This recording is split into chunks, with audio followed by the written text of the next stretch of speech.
right? So he appears to condone one thing, and then he turns and he makes a second judgment. Likewise with eating food offered to idols.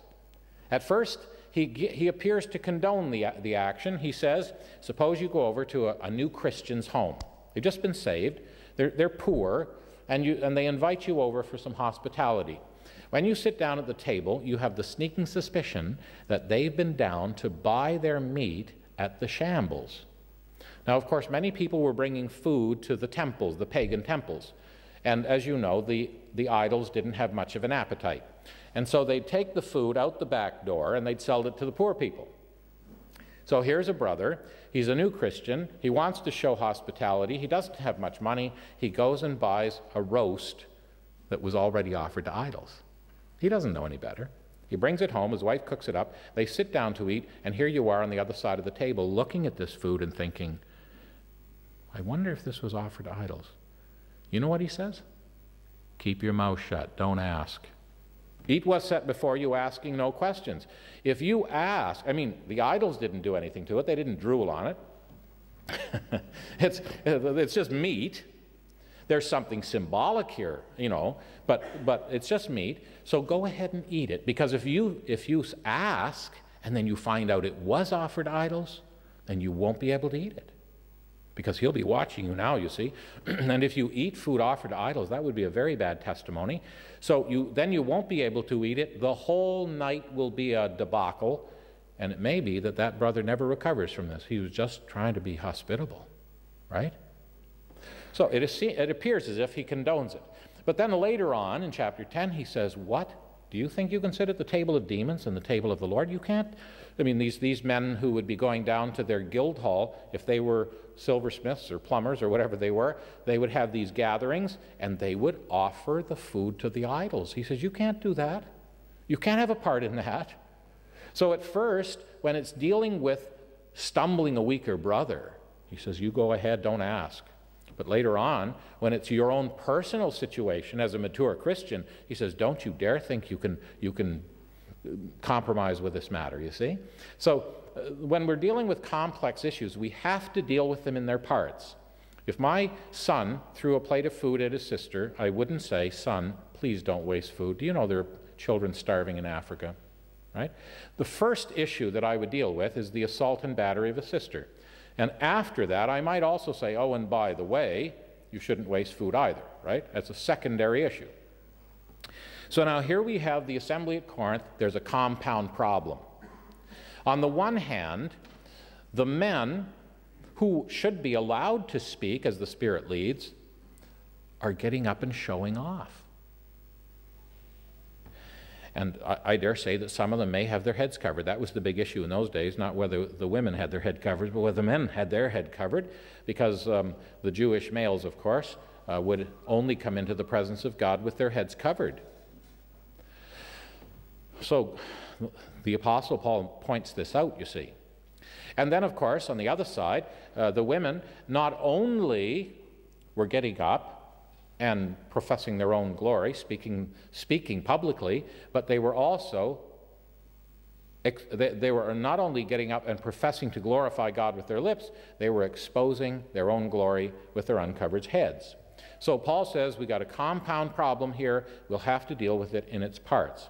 So if I write that out as a kind of equation, any man, well, or woman, pardon me, any man or woman praying or prophesying with their head covered, uncovered, dishonor their head, right?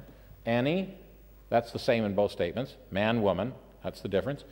Praying or prophesying with their head, that's the same in both statements. Covered, uncovered, that's different. Dishonor their head, that's the same again. So the constants are any, praying or prophesying with their head, and dishonor their head. The variables in the equation are man, woman, covered, uncovered.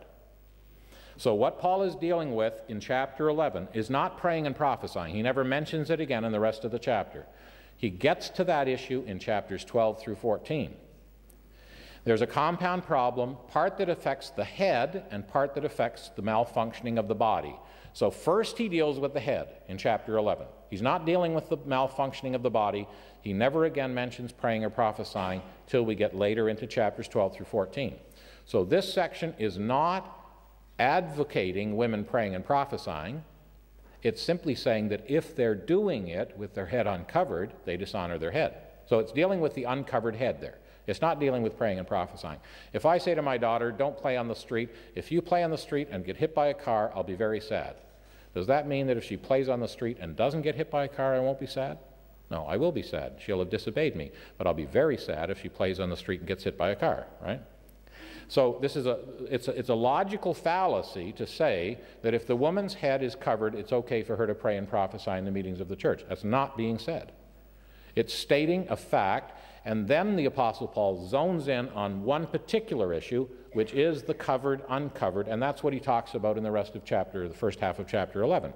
When he gets to chapters 12 through 14, then he deals with the issue of praying and prophesying, the abuse of tongues, the women speaking, and other issues that relate to the body. So, I can understand how people reading that little section might get the impression that as long as the women's head are covered, that they can pray and prophesy. But keep reading. And when you get to chapters 12 through 14, all of a sudden it says the women are to be silent. They are not to speak. They are not to usurp authority over the men, and so on. Paul says it about half a dozen times this way and that way, so we get the point. So obviously the Bible does not contradict itself. Whatever that means in chapter 12 through 14 has to fit in with what's been said already in chapter 11. And my suggestion is that that's how you understand it. That chapter 11 is dealing with one half of the problem, with the issue of the covering, and chapters 12 through 14 then deals with the second half of the problem, which has to do with praying and prophesying. So, the answer to the question, what do I make of this? Well, I think maybe there are some very sincere Christians who want to obey the Lord. They want the sisters to take part, and I say by all means the sisters ought to take part. They ought to be praying. They just ought not to be praying audibly, because when they pray audibly, they're taking a leadership position, and on that basis, they're not to do it. But there's no reason that sisters can't pray. We're glad for them at the meetings. We're glad for them praying. They ought to be praying. They just ought not to be praying audibly, because when they do, they are leading the congregation. They're taking the role of Christ instead of the role of the church, which they have been called to do. What do you think of speakers like Joyce Meyer? Well, I don't spend a lot of time watching TV or listening to Joyce Meyer exactly, but I appreciate every person who tries to be a help to the people of God. I think probably that we need to agree that there are sisters who have a clear ability to teach. And I think God has equipped sisters to teach, because they have to teach the women, they have to teach the children. And they're called on to do that. I think it's a strange thing that in some places it's the women who are teaching doctrine, and it's the men who are running around trying to keep the families together. I think we've got it around the wrong way, don't we? Because the women are much more suited to helping keep the families together than the men are. They're much more relational, they understand these issues, and they ought to be doing that. They ought to be encouraged to do that. A lot of places it's not happening, and the families are falling apart. And the sisters have an ideal ministry to do that. Likewise, the men are especially equipped to teach doctrine. And let's remember, for the reasons why God has given the order, Paul tells Timothy, two of the reasons why God has given this order is that the man was first in creation and the woman was first in transgression. The woman was fooled by the enemy. Now, what does that mean? Well, it means this, that the woman, she's not gullible, but the woman has a tenderness, an openness that makes her ideal for her ministry, but it also is a danger that needs to be protected. The man needs to protect the woman. Adam wasn't there for his wife. He didn't protect her, and so she was deceived. And so Paul says that's one of the reasons why. And we know that almost all the false cults were started by women. And, you know, that's not saying that the women are wrong. I think what we're really saying is that the men have